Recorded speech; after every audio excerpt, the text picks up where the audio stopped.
Olá pessoal, sejam bem-vindos a mais uma videoaula do curso de Química Geral 2 da UFPE. Meu nome é João Bosco Paraíso e hoje falaremos sobre polímeros. Bem, quando você olha para um tecido de poliéster, ou você utiliza uma persiana para criar privacidade, ou utiliza tintas de acrílico numa pintura, ou mesmo ainda se você pensa numa boa carne, num churrasco, ou uma bela massa, quando você fala de engenharia genética, quando você pensa em pneus automotivos e em caixas de embalagem, você está pensando em polímeros. E a palavra polímeros foi cunhada em 1827 pelo famoso químico sueco Jacob Berzelius. Acontece que até por volta de 1930 acreditava-se que polímeros eram um conjunto grande de pequenas moléculas unidas. Mas foram nas décadas seguintes, com os trabalhos de Hermann Staudinger, que se descobriu que, na verdade, polímeros eram macromoléculas. E, na verdade, Hermann Staudinger foi Prêmio Nobel de Química em 1953, graças à sua contribuição nessa chamada área de macromoléculas. Em 1974, outro prêmio Nobel, agora para Paul Flory, trabalhando com o desenvolvimento de técnicas físico-químicas para macromoléculas, que obviamente beneficiou muito a química de polímeros. Na verdade, há 100 anos atrás, polímeros era uma novidade na química, né, principalmente na química orgânica. Veja, por exemplo, nesse site memoria.bn.br, esse aqui é uma plataforma da Biblioteca Nacional do Rio de Janeiro, onde é possível acessar vários jornais, estão lá todos escaneados, muitos desses jornais já extintos, como por exemplo esse Correio da Manhã, que nessa matéria do dia 13 de novembro de 1925, menciona aqui na seção Crônica Científica, a gente pode perceber a curiosidade da forma, né, como era escrito, um trecho falando sobre a síntese de um polímero onde se utilizava o gás acetileno como unidade básica para fazer essa polimerização, usando luz ultravioleta. E também a gente vê em 1939 a palavra polímero, agora numa matéria do Correio Paulistano, que também é outro jornal extinto, falando sobre aqui um novo tipo de polímero utilizado na pintura a óleo. Então a matéria, por exemplo, destaca um processo a partir de uma resina sintética para a pintura a óleo, uma solução de um polímero meta-acrilato de etilo. E a matéria fala que essas obras de arte que foram pintadas com esse novo material estavam em exposição no Museu Metropolitano de Arte.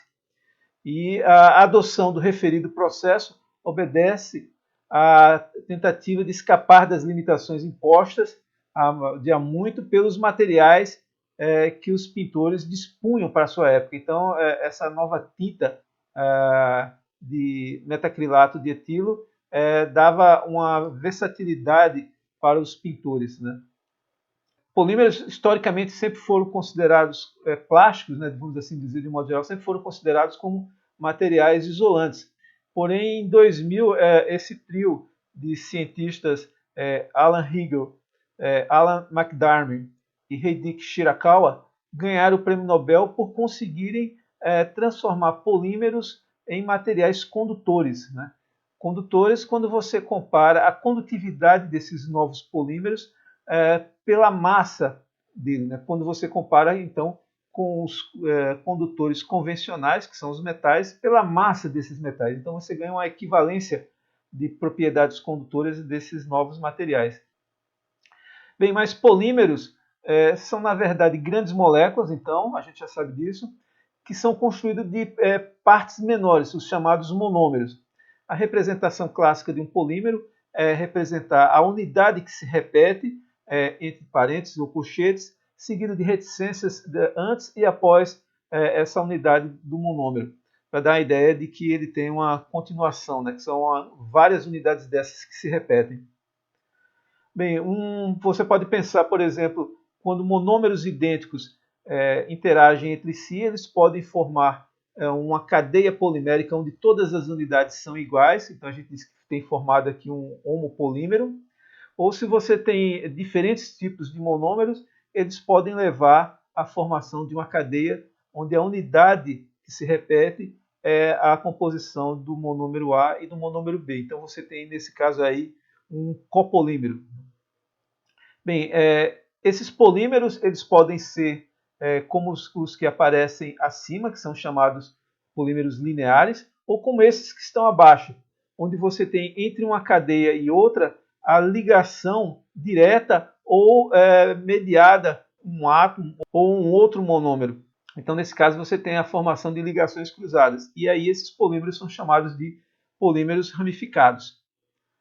Bem, dos tipos de polímeros, vale destacar os chamados elastômeros, que são polímeros macios e elásticos o suficientes para retornar à sua forma original depois que são distorcidos. Então, essa é a característica. E certamente, esse é, sem dúvida, um polímero bem conhecido, né? O que é utilizado em alguns brinquedos de borracha. Existem os chamados também polímeros termoplásticos, que, como o próprio nome sugere, são polímeros que podem amolecer ou derreter quando aquecidos e se solidificarem e ganharem novamente as suas propriedades originais quando resfriados. Ou seja, são materiais que são passíveis de serem fusíveis, né, mediante a ação do calor. E a gente tem vários desses polímeros que são utilizados para diferentes propósitos na sociedade moderna, né? E temos os chamados polímeros termofixos ou termorrígidos, que são polímeros que são passíveis de amolecer ou derreter quando aquecidos e então se tornarem sólidos e infusíveis, portanto, com dificuldade de serem reciclados. E a rigidez desses polímeros vem justamente do fato da abundância de ligações cruzadas, que a gente vai discutir daqui a pouco. Isso é o que são, por exemplo, utilizados na fabricação de pneus ou, por exemplo, de bijuterias. Bem, mais uma pergunta natural que poderíamos nos fazer é como que esses polímeros são formados, né? Para falar das reações de polimerização, primeiro preciso lembrar que os monômeros eles precisam iniciar a polimerização. E uma vez que essa polimerização inicia, a reatividade ela não deve diminuir após alguns desses monômeros se adicionarem na estrutura. E como é que isso é possível? Bem, o polímero ele precisa manter os seus grupos funcionais reativos durante a síntese do polímero.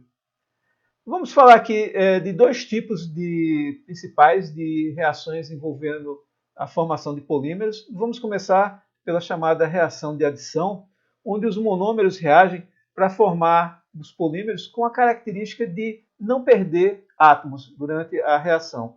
E o tipo mais comum de reação de adição envolve a participação de radicais livres atuando sobre ligações duplas. E para falar sobre reações envolvendo radicais, vocês podem assistir um outro vídeo que tem aqui no canal, que fala sobre radicais livres, mas que nós vamos também retomar aqui neste vídeo, que envolve essencialmente três etapas, que é a parte de iniciação, a propagação, que é onde propriamente a cadeia cresce, e, por fim, a fase de terminação. Bem, quando você inicia, você vai utilizar-se geralmente de peróxidos, né, onde os R e R' podem ser átomos ou grupamentos iguais ou diferentes. E uma das características dos peróxidos é que essa ligação oxigênio ela é fraca e pode ser quebrada tanto por calor como por luz. Em geral, nessas reações, a quantidade de peróxido pode ser bastante baixa, né? Os radicais formados eles têm a característica, como mostra aqui no produto, né? Quando há essa quebra de formar valência incompleta, que é designada aqui por esse ponto, e os radicais completam a sua valência como? Abstraindo elétrons de alguma espécie que é capaz de dispor esses elétrons, né? E isso, em geral, ocorre nas chamadas duplas ligações. Portanto, é um sítio preferencial da ação de radicais livres às duplas ligações. E isso ocorre pelo fato de que numa ligação dupla, uma das ligações é uma ligação sigma e a outra é uma ligação π. E a característica da ligação π é que os elétrons estão em níveis de energia mais altos, portanto são mais fáceis de serem removíveis, né? Bem, na etapa de iniciação, como falamos, começa tudo pela formação dos radicais livres. Então estão aqui os radicais RO ponto. E esses radicais, quando eles atacam uma dupla ligação, o que vai acontecer é que os elétrons dessa ligação vão interagir com esse radical. Então está aqui agora explicitamente os elétrons da ligação representados como ponto-ponto. Então esses vão atacar o carbono e vai formar agora a ligação RO com o carbono, né? Então você tem aqui esse ponto com o ponto do radical formando uma ligação, um par de elétrons, e agora a formação do radical na extremidade do carbono. Bem, essa espécie radicalar formada, ela pode agora, por sua vez, atacar uma outra ligação dupla, por exemplo, aqui nesse caso, na molécula do eteno, levando à formação desse novo radical. Veja que agora o tamanho dele é maior do que o radical de partida, e esse ainda é uma entidade propagante nessa etapa de propagação. Então essa nova entidade agora pode atacar novamente uma outra ligação dupla do eteno e formar um radical propagante ainda maior.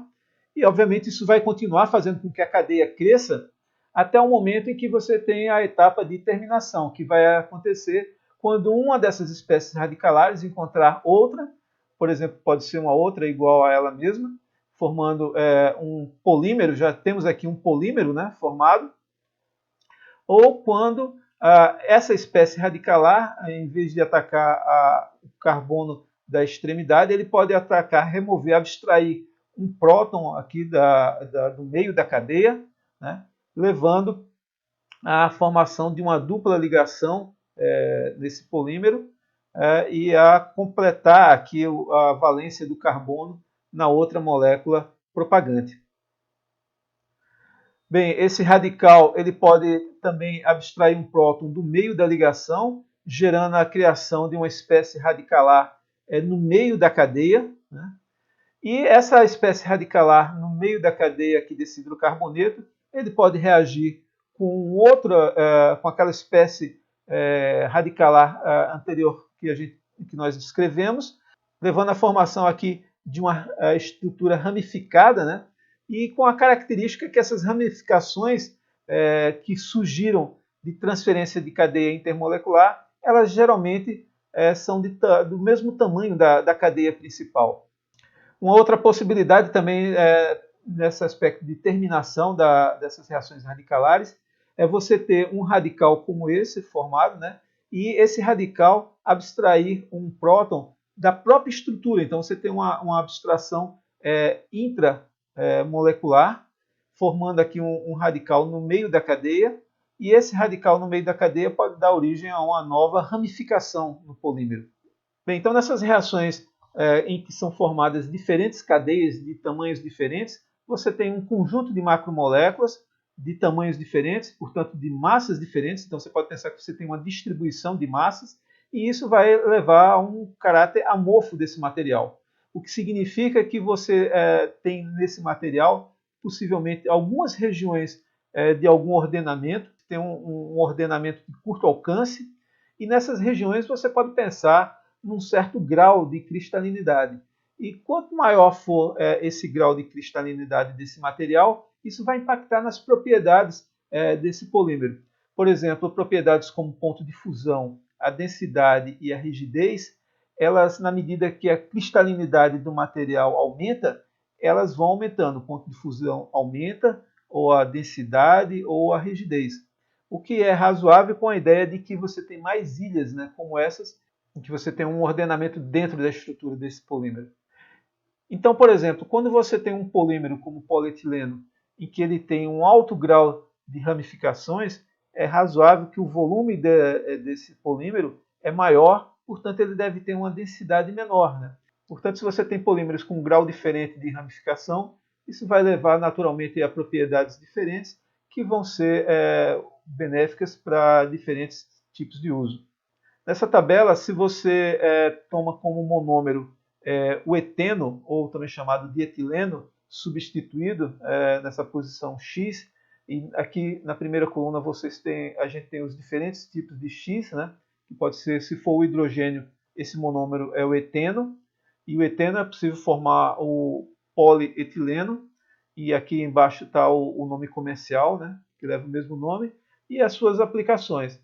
Se você utiliza outros grupos em X, como por exemplo cloro, você vai ter aqui o chamado cloreto de vinila, e esse polímero vai levar ao chamado PVC, que é utilizado, por exemplo, em diversos materiais, como por exemplo de tubos hidráulicos, né, que são usados na construção civil.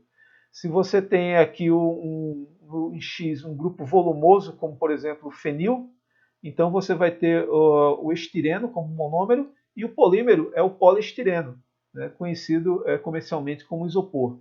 E o isopor a gente sabe que tem essa característica de ser um isolante térmico, né, e com uma propriedade mecânica que é fácil de ser quebrado, né, que é justamente por conta desses grupos volumosos entre as cadeias, né, que facilita a quebra do material. Bem, e no caso, por exemplo, quando você tem acetato de vinila, você tem aqui o chamado poliacetato de vinila, ou o famoso PVA, que é muito utilizado para fazer revestimento de superfícies, né?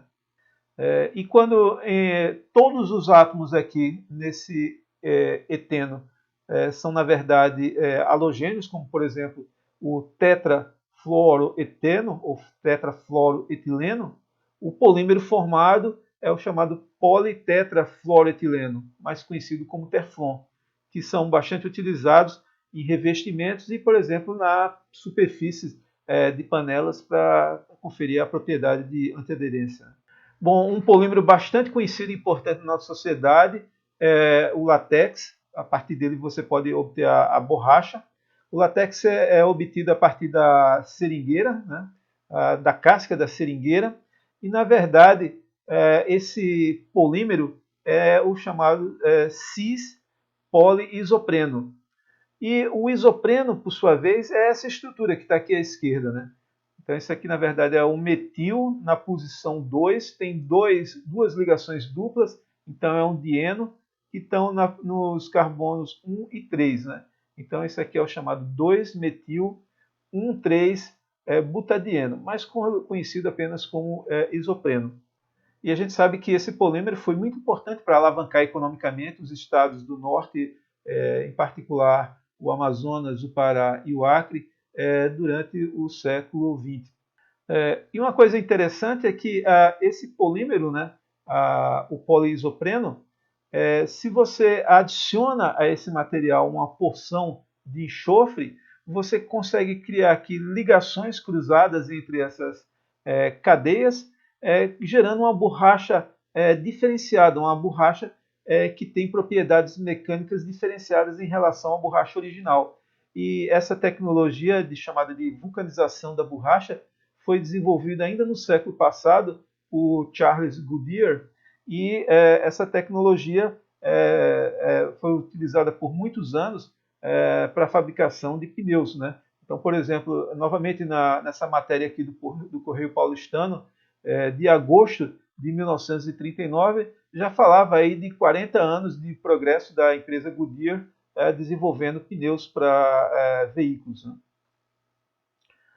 Bom, e uma coisa interessante é que quando os químicos começaram a tentar, a partir do isopreno, que é o monômero, sintetizar o polímero em laboratório, observaram que se formava uma mistura tanto do cis como do trans. Lembrando que na árvore, na seringueira, se forma apenas a espécie cis. Né? E o que acontece é que essa mistura aqui ela é prejudicial para as propriedades mecânicas da borracha. Né?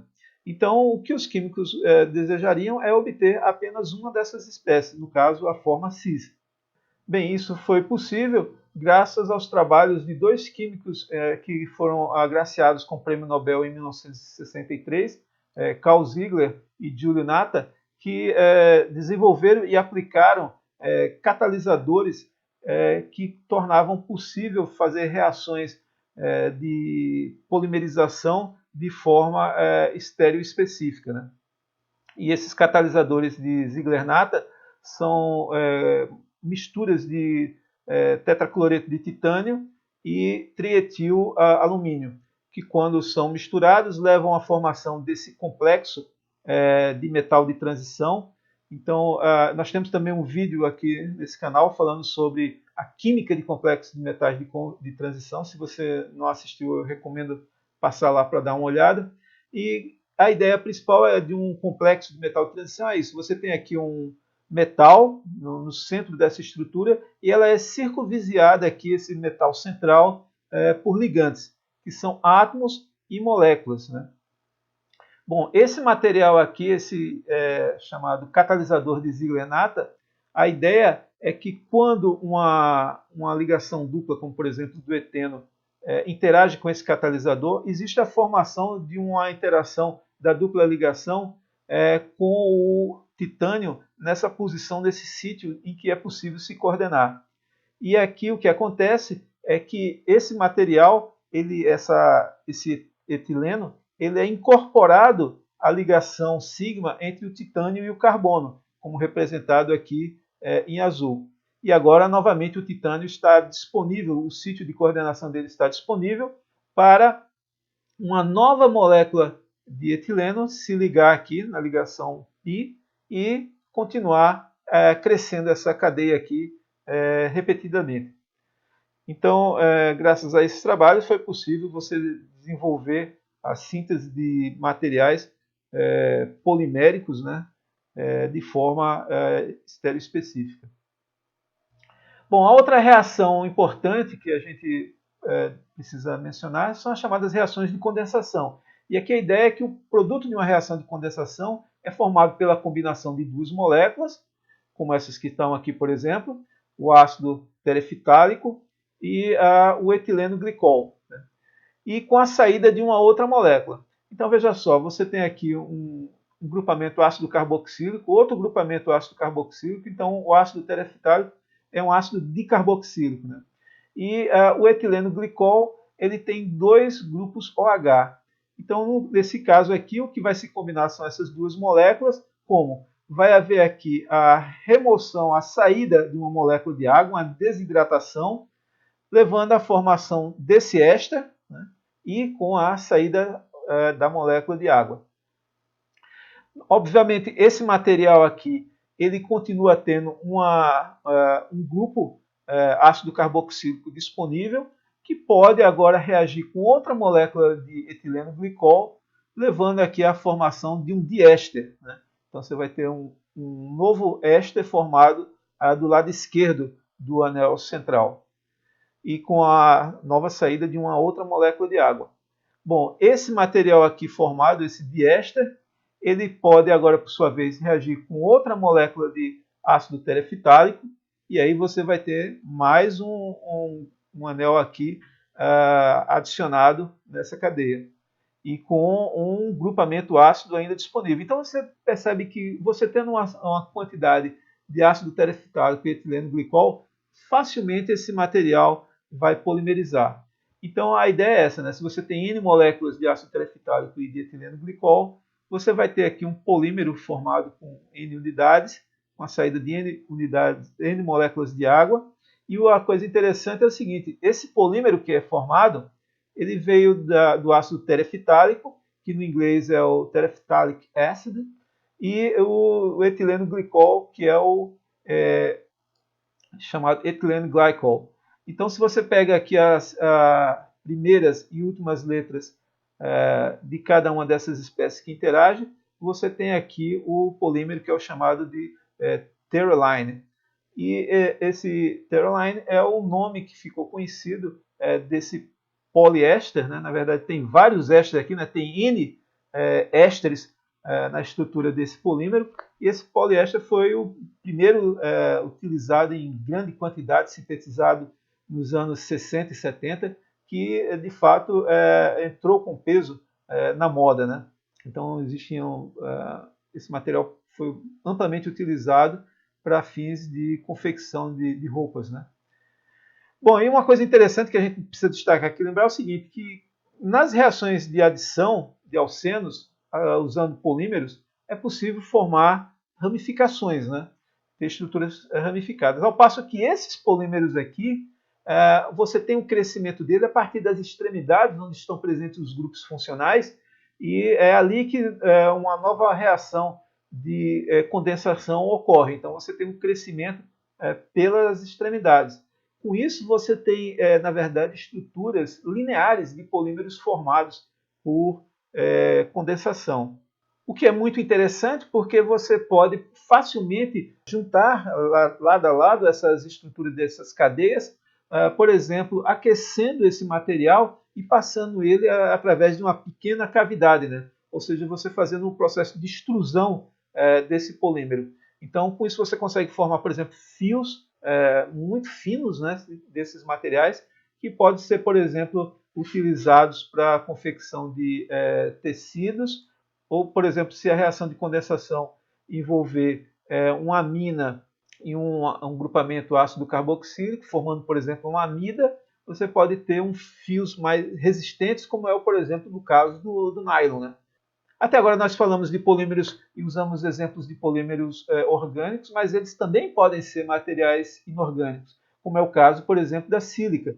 A sílica é um polímero inorgânico onde cada uma das unidades monoméricas é o SiO4.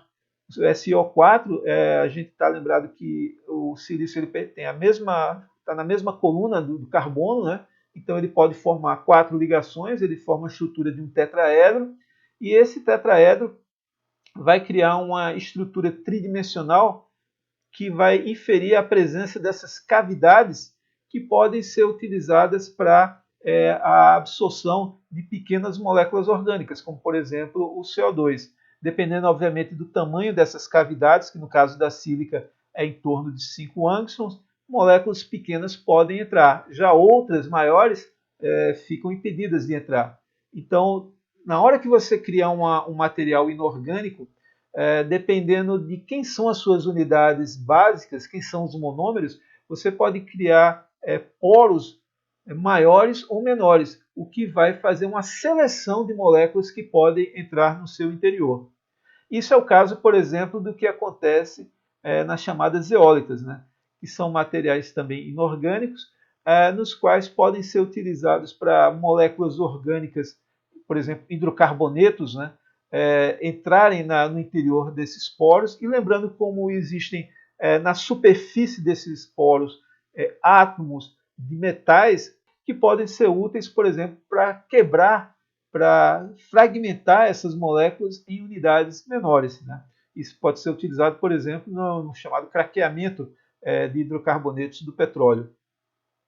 E dependendo do tipo de petróleo, ele pode vir com, por exemplo, um certo nível de compostos com enxofre que são indesejados na gasolina, para que esses não sejam queimados, levados à atmosfera e que não venham a posteriori a contribuir com a chamada chuva ácida.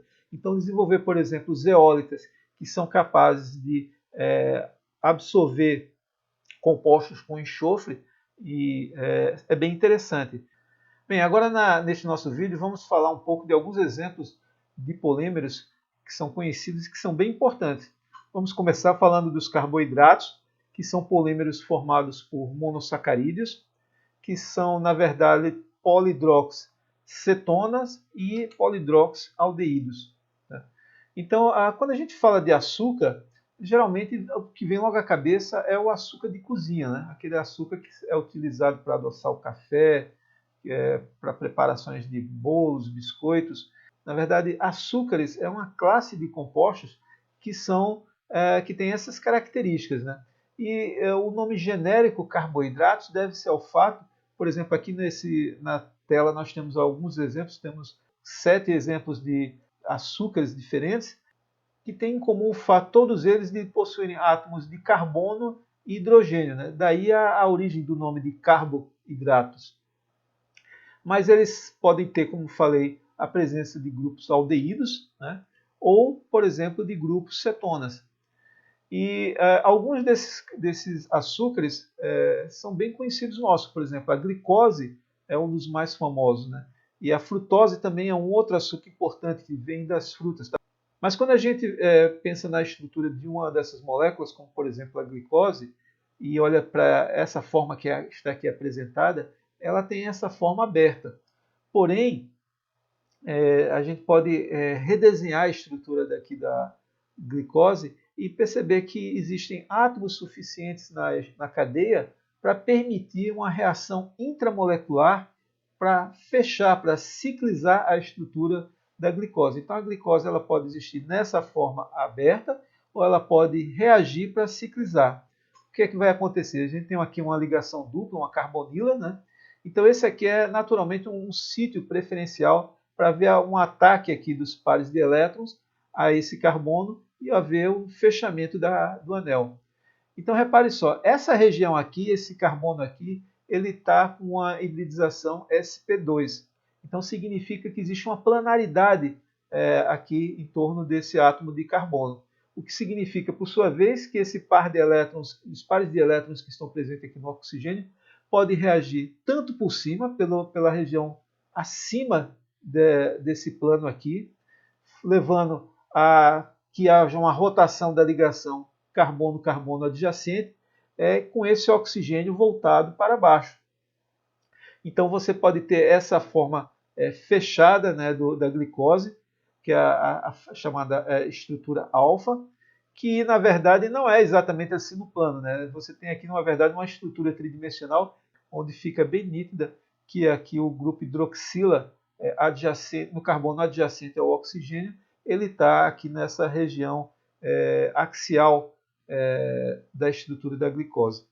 E a outra possibilidade é, naturalmente, quando esse par de elétrons ataca por baixo do plano dessa região da molécula, levando a uma rotação de forma inversa dessa ligação carbono-carbono e com o grupo OH se projetando, na verdade, para cima ou se posicionando nessa orientação equatorial em relação ao anel. E isso é a chamada estrutura beta.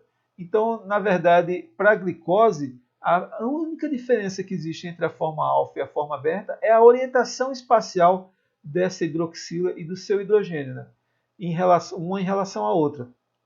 Então, quando você tem, por exemplo, o açúcar de cozinha, que é a chamada sacarose, o que você tem é a ligação de uma glicose, de um anel aqui da glicose, com uma frutose, né? E essa ligação aqui vai se dar pelo carbono 1 da glicose. E nesse caso aqui, o que você tem é uma ligação chamada ligação glicosídica, a ligação entre dois açúcares, de uma forma alfa, né? A chamada ligação alfa-glicosídica. Bem, essa molécula aqui, a sacarose, portanto, ela é um disacarídeo, né? É uma unidade de glicose mais uma de frutose. Quando você adiciona água, você hidrolisa, você quebra essa ligação glicosídica, restaurando os grupos OHs, formando a alfa-glicose e a frutose. Ou, num processo inverso, se você desidrata essa mistura de glicose e frutose, você recupera a sacarose original, né? Então, quando você pega uma pequena porção de açúcar e adiciona a um suco ou ao café, essencialmente o que você está fazendo é quebrando, né, esse disacarídeo e liberando a glicose. Eu introduzi esse fato aqui para poder facilitar a nossa análise quando a gente olha agora, na verdade, para o polímero formado por várias unidades de glicose. Então, os polímeros de glicose, essencialmente, eles podem se organizar através de orientações como essas que estão aqui, em que você tem uma ligação alfa-glicosídica, ou você pode ter polímeros de glicose, como esses que estão abaixo, em que você tem uma orientação entre as unidades de glicose através de ligações beta-glicosídicas, né? Então, isso é essencialmente o que diferencia a celulose do amido, né? A celulose é um polímero de glicoses unidas por ligações beta-glicosídicas, ao passo que o amido é um polímero de glicose formado por ligações alfa-glicosídicas, né? Sendo que o amido é uma mistura de dois tipos de polímeros de glicose. A chamada amilose, que é essa estrutura linear, né, de cada unidade dessa aqui, onde cada pequeno hexágono desse aqui em azul representa uma molécula de glicose, e uma quantidade predominante de amilopectina, que é essa estrutura mais ramificada do polímero de glicose. Então a diferença essencialmente é essa, né? E a curiosidade é a razão pela qual nós humanos não consumimos celulose para nossa alimentação é porque nós não possuímos as enzimas necessárias para quebrar esse tipo de ligação. Já os animais que se alimentam de celulose possuem esse tipo de enzima e podem fazer uso dele para conseguir unidades de glicose, né, no processo de digestão. Bom, e o que acontece quando uma pessoa se alimenta, por exemplo, de uma fonte de amido, né? E existem várias fontes de alimentação que trazem o amido. O que acontece é essencialmente que, ao se alimentar, as nossas enzimas que conseguem quebrar essas ligações alfa-glicosídicas começam a fragmentar essas unidades de glicose no organismo. E essas moléculas de glicose, elas se reordenam num polímero chamado glicogênio, um polímero ramificado, né?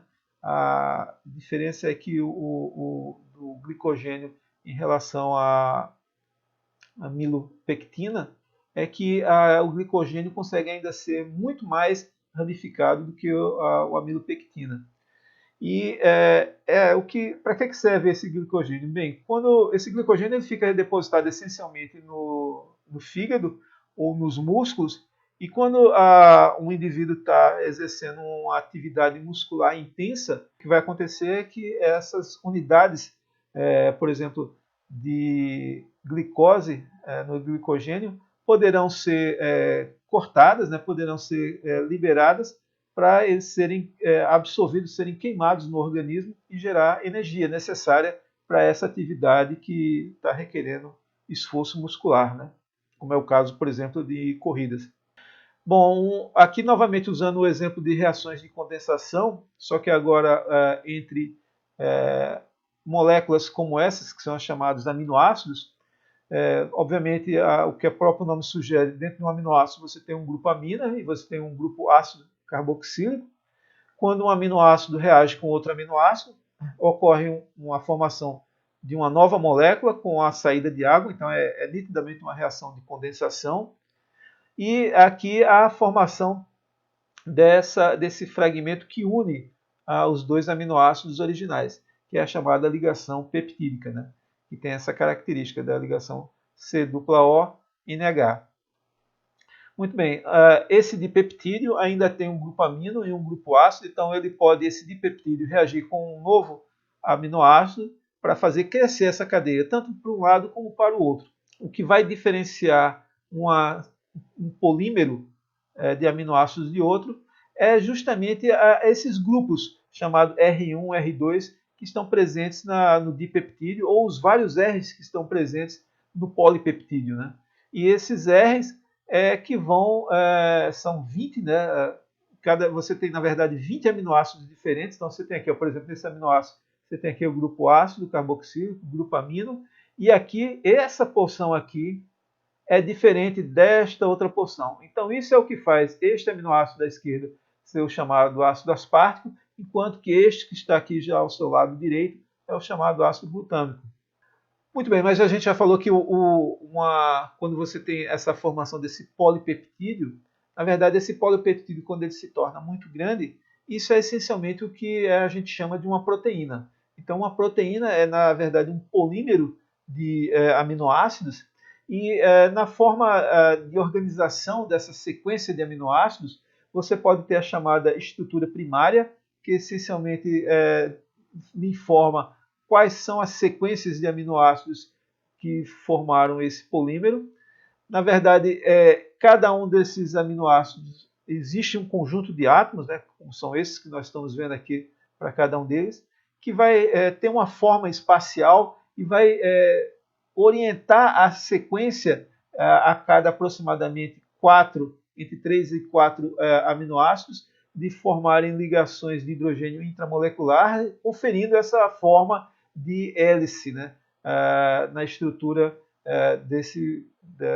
dessa proteína. Então, isso aqui é que gera a chamada estrutura secundária dessa cadeia polipeptídica. E o conjunto a orientação espacial desse arranjo secundário vai gerar a chamada estrutura terciária, né? Quer dizer, a estrutura terciária, você vai falar aqui do enovelamento dessa cadeia polipeptídica, né? Então você tem esse trecho aqui, ó, que vai, depois ele se dobra aqui. Então a forma com que ele se novela gera a chamada estrutura terciária, né? E a forma com que essas estruturas terciárias estão organizadas leva à chamada estrutura quaternária, né, que fala da montagem dessas cadeias polipeptídicas. Qual é a importância de você conhecer a forma tridimensional desses polímeros como proteínas ou as formas de proteínas com propriedades catalíticas, que são as chamadas enzimas? Bom, a importância é o seguinte: se você tem uma estrutura tridimensional, como numa proteína ou numa enzima, e você sabe que uma molécula, um substrato natural, se liga em um ponto específico dessa enzima ou dessa proteína, então, se você por alguma razão deseja bloquear essa interação, você pode prever qual que deveria ser uma molécula que deveria ser adicionada para que ele se encaixe na estrutura dessa enzima e, portanto, impeça que a molécula original, o substrato original, interaja com esse sítio, porque esse sítio já vai estar ocupado. Então, usar aquelas ideias desenvolvidas por Fischer, né, da ideia de uma chave e a fechadura. Né? Se existe uma fechadura e uma chave que interagem de forma específica, se você introduz uma molécula artificial sintetizada dentro dessa fechadura, a chave não consegue mais entrar. Baseado nessa informação, nós procuramos identificar quais seriam possíveis novas chaves, ou seja, novas moléculas sintetizadas artificialmente, como por exemplo as chamadas tiosemicarbazonas, que foram sintetizadas no grupo da professora Ana Cristina Leites, da Escola de Farmácia desta universidade, e que, em colaboração com outros colegas, nós projetamos o que deveria acontecer se essas moléculas fizessem o papel da chave para se encaixar num sítio ativo importante de uma proteína que faz o papel de transportar colesterol para dentro das células do Aedes aegypti. Nós projetamos novas moléculas para bloquear essa proteína e, com isso, induzir a morte do inseto. E esse trabalho foi publicado nessa revista chamada European Journal of Medicinal Chemistry em 2015. E a partir dela, novas ideias de novas moléculas surgiram e estão atualmente em desenvolvimento na nossa universidade. Bom, era isso, pessoal, que eu tinha por hoje para falar. Espero que vocês tenham gostado do tema polímeros e que isso possa lhe incentivar a procurar estudos avançados nesta área. Por hoje é só e a gente se encontra em uma próxima videoaula.